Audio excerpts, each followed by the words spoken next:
Hello, everybody. It is Saturday, August the 9th, 2025. We are back with tech. We never left it, of course. Last week in my weekly roundup with my old friend Keith Teare, I led with the headline, Tech Insider claims OpenAI will be worth $10 trillion. Has Silicon Valley finally gone bonkers?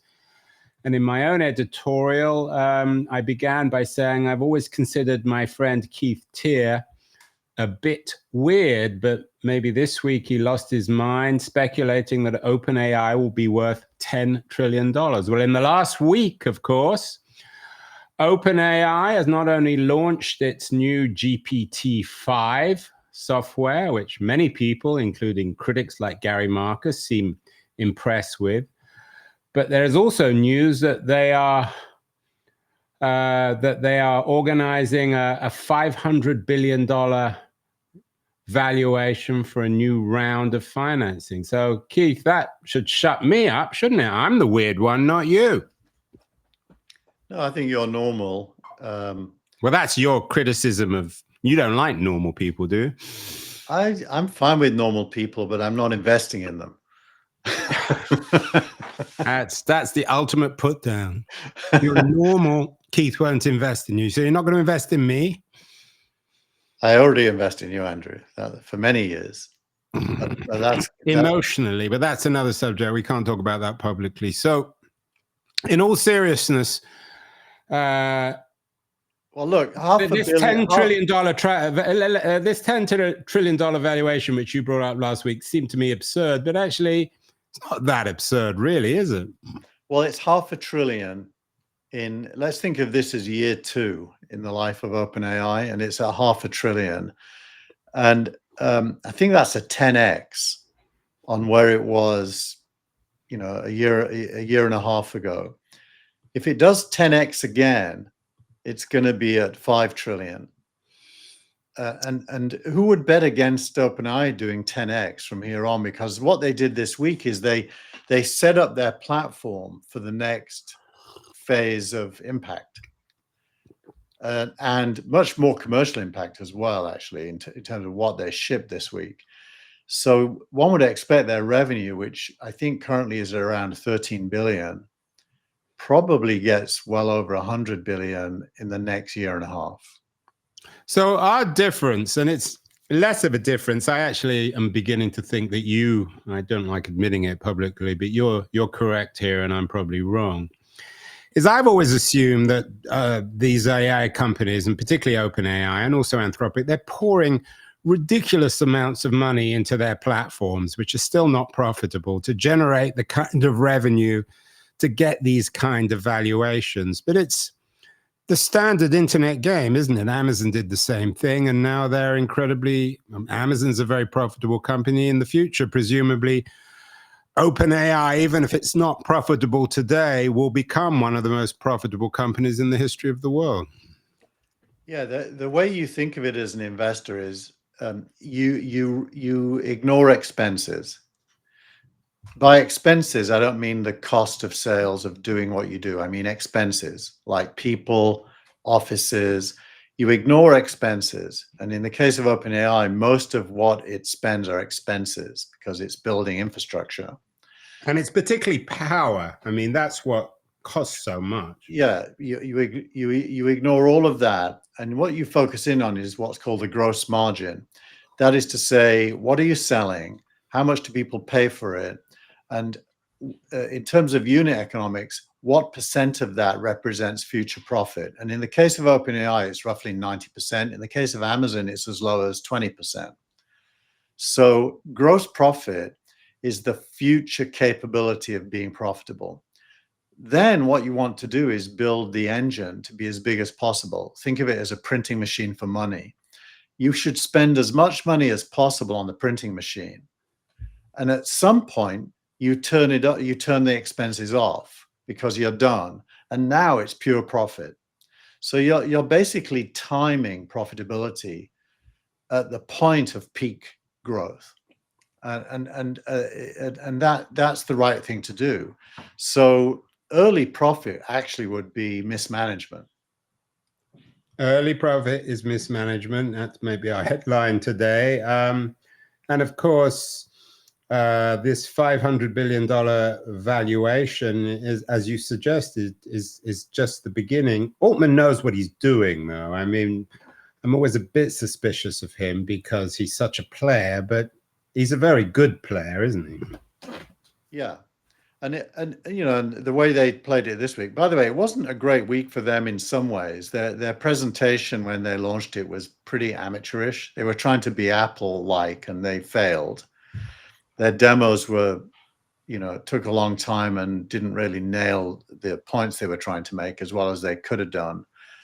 And they've changed their algorithms so that this ChatGPT 5 is very, very good at some things that the previous versions were not good at, but it's bad at some things that the previous versions were good at. So it's a bit of a mixed bag, but the core of what they deliver does set them up for massive revenue growth. So where's the risk? If you're an investor, Keith, and you are an investor, and someone said, well, we want $5 or $10 billion at the $500 billion valuation, seems to me the biggest risk is that the product will become commodified and be given out for free by some Chinese company, which would undermine their future revenue. Is that a risk? There's always that risk. I mean, the biggest risk to any startup is another startup. You can more or less write. These Chinese startups already exist. They already exist. What they don't have, and what OpenAI does have, is they've captured the consumer mindshare, associating their brand with artificial intelligence. So very few people outside of the Silicon Valley echo chamber, and by that I include Chinese entrepreneurs, very few people will choose an AI different to OpenAI's ChatGPT. Well, I've chosen, or Anthropic, because you would include them, right? We include even them. Anthropic, it's kind of people like you and me who are somewhat insiders who know. It's not going to be. You said I was normal, Keith, not an insider. You're a normal insider, but that's my brand. Maybe that's going to be under Keen on America, a normal insider.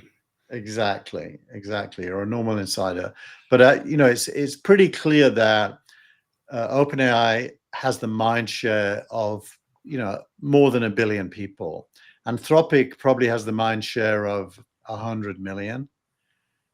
Google probably doesn't have mind share at all of consumers. Careful, Keith. You know, otherwise we're going to put the Google police on you if you're continually rude about Google. For its AI offerings, it does have mind share for search, but that's a declining. You said search is done. What about Gemini? You said that's just, you've always dismissed it. It's great, but it's for developers and for geeky types. It is not something consumers are going to use, or small. Not for normal people. I have to admit that I'm becoming increasingly, I've always been vaguely bullish on AI, but last weekend I was in New York with my son, who 20-something, graduated from NYU. He says all his friends are entirely addicted to AI. We're getting a lot of pieces on AI, and you always cover them in your excellent newsletter. But I wonder whether journalists are really beginning to understand the impact that AI is having on everybody, that it's changing our lives. Well, in a way, that's the subject of the editorial this week, which is we massively underestimate how the world's going to change due to where AI has now gotten to. The word software is going to mean something completely different to what it means today. The word hardware is going to mean something completely different. So the title of your newsletter this week is "The Week Everything Changed," although that seems to be every week in Silicon Valley. AI native software and hardware is here. But it sort of turns the concept of software and hardware upside down, doesn't it? Yeah. So, you know, I was meeting with an entrepreneur yesterday who's building something using AI in the education space, focused on tutors.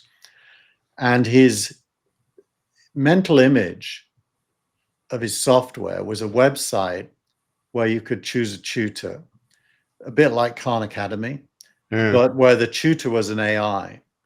And I said to him, why will a web page be the place to deliver an AI tutor? Surely you'll deliver it through a chat interface that has access not just to math tutors and physics tutors, but also has access to therapists, consultants, you name it.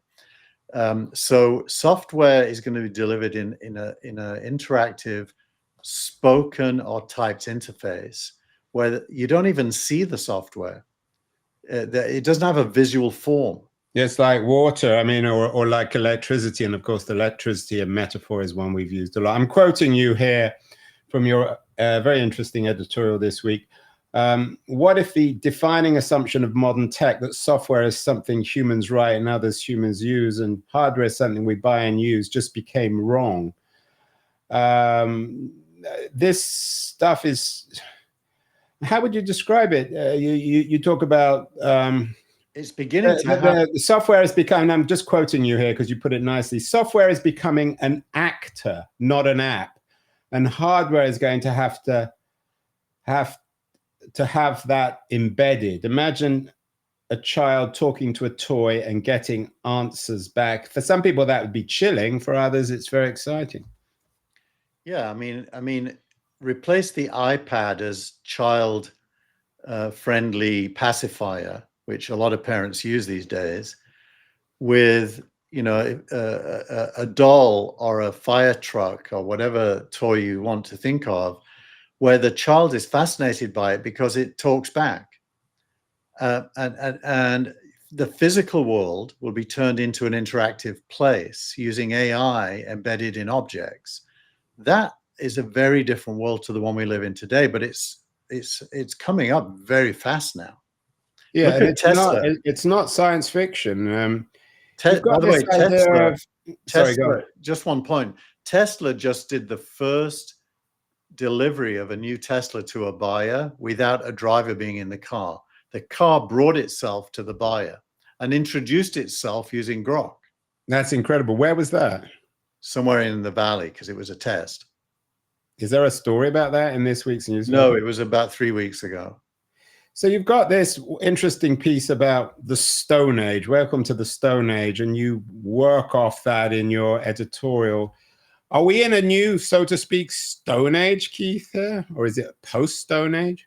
Well, that particular article is quite clever because it says, when did humans start to progress? And it uses the Stone Age as a metaphor, but also historically correctly as the tipping point between not using tools and using tools. So if you think of AI up until this week as being a little bit like a human that has no tools, what happened this week is AI got access to tools, and without you explicitly having to tell it to, it just knows it has tools and it uses them when it decides it needs to. And of course, when humans started using tools, farming could happen.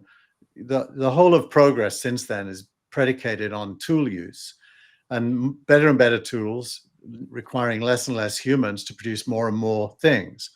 Well, AI just got to that tipping point between the Stone Age and the Tool Age, and that the article kind of is very good at capturing that and crystallizing it. And I think that is the key. Now ChatGPT has always had the ability to write Python code and run it. Now it can use spreadsheets, it can write Word documents, it can do queries against databases. It's got an unlimited number of tools, starting with a small set that were released this week. That means it can do things, hence the actor versus an act. It can do things, and so you can direct it to produce outcomes using whatever are the appropriate tools for those outcomes. Once it's in the physical world, those tools can include real world tools. Yeah, and of course, the science fiction writers will start talking about, and they've already written many books about imagining these tools having minds of their own. I was just in Africa a couple of weeks ago. I went to the Kenya Museum in Nairobi, which showed the skulls, at least, of those early Stone Age people, there must have been some of our prehistoric species, Keith, who reacted against the tools. What happened to them? Evolution. I mean, that's a rhetorical question, of course. It's Darwinian, isn't it? I mean, less effective humans didn't survive very well. So they probably all thought to themselves, we don't need tools. And we have those types today. Yascha Mounk writes an interesting piece in Persuasion about what he calls the peculiar persistence of AI denialists. And then there's a piece in the New York Times this week as well about some college professors who will not, and I'm quoting the Times here, bow down to AI, whatever that means. I mean, these are the people who are just going to die out. AI denialists and college professors who won't even use AI themselves or allow their students to use it. I mean, these are extreme reactionaries, aren't they? Well, it's interesting because as society becomes more sophisticated, we do create space for non-participants to still have a great life. Normal people like me, Keith. Yeah, so it's fine to be a writer, let's say, and enjoy doing it, and resolutely not use AI tools. Society will give you the space to do that and may even reward you for doing that. So it isn't like Stalinism where everyone must, get in line. But the ones who do get in line and use the tools are going to prosper, certainly economically, compared to everyone else, because they'll be more impactful. And we've had every day there's a new article about how AI is coming for one group or another. The Journal wrote a piece about existential shift, which is really an existential crisis at McKinsey. I mean, do you think these traditional consultancies for which AI essentially undermines, can they even exist in the age of ChatGPT? They have to change their function for sure. I once worked with Boston Consulting Group on a project at VeriSign back when just before I met you, Andrew, at Santa Cruz Networks. And if you really were to strip away what did Boston Consulting Group do, they ran models in spreadsheets. They did industry analysis to look at the competition and the opportunities, and they presented a narrative from those things to a management team who had the option to give a thumbs up or a thumbs down. Yeah, my sense, I mean, my experience with these consulting groups is they charge you an enormous amount of money to tell you what you already want to know. Well, with spreadsheets. I can tell you clearly, I was getting paid about $500,000 a year by VeriSign for running the project. Boston Consulting, who did that work, were getting paid probably 20 million on a contract. And everything they did can now be done by AI already. So if they're going to continue to be useful, they're going to have to change what they offer, what the value is, because the management team can now use AI to replicate them. Yeah, I don't think anyone's going to be shedding any tears over McKinsey or Boston Consulting. Although you have another interesting piece in the FT about the risk of letting AI do your thinking. On the one hand, of course, it undermines the work of people like McKinsey and Boston Consulting Group. On the other hand, it also adds value to human thinking, because once we find the kind of thinking that these machines can't do, they become particularly valuable, don't they, Keith? Yes. I'm at a personal level. I use an app that I built using AI for producing my newsletter. It's called Creator Automation. If anyone wants to play with it, you can. It's free, and it's at creatorautomation.ai. And I built this week an editorial writing component of it to see what would happen. And I did it because of ChatGPT-5, which is, I think, a lot better than the previous ones.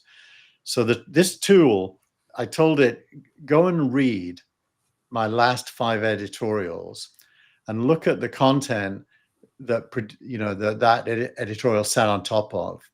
Then go and look at this week's content and tried to write a Keith Tier editorial, in line with this week's content. And it did it. It was about 100 times better than any previous editorial I've ever got an AI to write, but it's still definitely. Yeah, and as I was saying to you beforehand, it's not as good as a Keith Tier editorial. Yeah, hence why I agree with that title. Don't let AI do your thinking. AI is very good at being your servant or intern or co-pilot. It is not good at replacing thought. And this goes back to a theme we've talked a lot about on the show, Andrew, which is the people at risk with AI are specialists who have specialist skills, like mathematicians, scientists, not the inventors, but the kind of the ones who understand the rules of a specialism.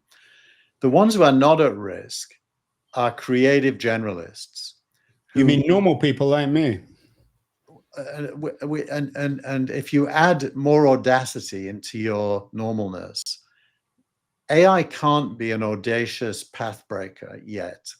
That may change, but at least for now, it's constrained by what it already knows, and it doesn't do a good job of thinking outside the box. But if you think outside the box, it can do a great job of helping you. Yeah, I think it's very well put. So we want more audacity, but you've also got to be daring. You had an interesting piece, actually, speaking of daring, from Daring Fireball, changing the subject slightly, making fun of the valuation of Substack at 100 million. Of course, that pales in comparison to OpenAI's $500 billion valuation. But John Gruber at Daring Fireball, who's the ultimate Apple fetishist, fanboy, he's not a big fan of Substack, and there are others as well. What's wrong with the latest Substack $100 million round? So yeah, at least according to Gruber. I know you're more bullish on Substack. Well, so that's one of 3 articles he wrote this week about Substack. So he's definitely got a bee in his bonnet. They probably didn't pay him to come on the platform. Yeah, and I don't know if Hamish McKenzie at Substack will listen to this, but for what it's worth, I think I side with Substack. But I do understand what Gruber's getting at. He's making the point that Substack is an umbrella brand that is, in a sense, a walled garden, and it forces the author and the brand to be contained inside of the Substack brand. And Substack pulls most of the strings when it comes to who gets to read what. Its algorithms, and it made a mistake last week, in which its algorithms promoted what I haven't read it, so I don't know if this is true, but it was claimed it was a Nazi publication, and therefore Nancy being a homosexual. Nazi. Oh, Nazi. Did you think I said Nancy? I thought you said Nancy. Nazi. Oh dear. And they apologized for it and said they've changed the algorithm. And historically, Substack always said it doesn't have automated algorithms creating feeds, and it kind of, this showed that it does. And so there was a bit of a backlash, which Gruber led. And so the context here is, should publishers publish on platforms like Ghost, which released a new version this week, which is truly independent, and you pay them a fee for using the platform? Or should an author be subsumed inside another brand like Substack, where you give them a share of your subscription revenues? Yeah. And that's an ongoing debate. What nobody contests is that authors need to have their own independent presence and directly be speaking to their audience. Everyone agrees with that. My sense of Substack is they're trying to be half pregnant. They should either go one way fully or the other. Given how bad I think the mainstream publications are, New York Times, or Washington Post, all the others, I think the Substack has an opportunity to actually become the New York Times of the future if it was curated properly. They've got so much incredible content on. If you could find, if I would love to go to a Substack front page every day where I have trusted editors who will pick out the very best stuff published that day or that hour on Substack, and I would follow it much more loyally, I think, or much more aggressively than I would follow the New York Times, which is so predictable and annoying. But I mean, maybe an even better comparison is Reuters, but with some kind of right. So it's a Reuters for the our age of narcissism. But it's missing a business model. Subscriptions is one leg of what is probably a three-legged stool. Yeah, and the other thing with Substack, which is weird, is that I use it. I don't really care. I mean, people can pay me for subscriptions. I'm happy to take their money, but it's much less interesting to me than the attention you and I and my other stuff gets. So I'm basically using their platform, their distribution, their video for free. They're not getting anything back from me. Me too. I don't put anything behind a paywall. Some people pay me. I think I get about $1,500 a year from people who choose to pay for that. Yeah, me too. But it's just it's not the point. So yeah. Anyway, finally, you don't have a post of the week, but there is an interesting post with one word headline. Enough. The math in the headlines. Tell me about this piece and why we might use it as our post of the week, even if you don't have an official one this week. So what this is doing is contrasting the money centrality in AI with the lack of money going to creatives like writers, and the two writers who were referenced in this piece are two very famous writers, Kurt Vonnegut and Joseph Heller, the author of Catch-22. Right, which Andrew kindly explained to me who they were, because I am not a novel reader, so I'm the worst person in the world to understand writers. But that said, there's a point in this, which is happiness and money. You know, money can't buy you love, as the Beatles said, is kind of the core point in this article. And it's contrasting the absolutely enormous amounts of money sloshing around in the AI venture ecosystem, which I hesitate to even call venture, and the small amounts of money sloshing around in the creative ecosystem. That it's correct and staggering, but also completely irrational, because you can't make a lot of money back in the writing ecosystem compared to how much money you can make back in the AI ecosystem. So by definition, money goes towards money, exponentially, I'd say. Unless you're, I don't think, who's the best-selling writer in the world these days? Best-selling writer in the world? I have no idea. That answers the question. Who would you say? I don't know. It's a good question. It might be, it's probably nonfiction, but maybe not. Maybe it's some sloshy romance fiction. Well, certainly one of the things about AI is it's going to make, or is making, just as it's making McKinsey consultants redundant, it's making editors redundant. God knows how editors will survive in the age of AI. Anyway, Keith, you've done a good job. Last week I accused you of being weird. This week you accused me of being normal. So we are equal. Maybe next week we can find some other ways to describe each other and insult and compliment each other. Have a good week. That was the week that was. It was a remarkable week, the week that broke software and hardware. Maybe next week something else will happen. We'll talk again in a week. Have a good week, Keith. Bye, Andrew.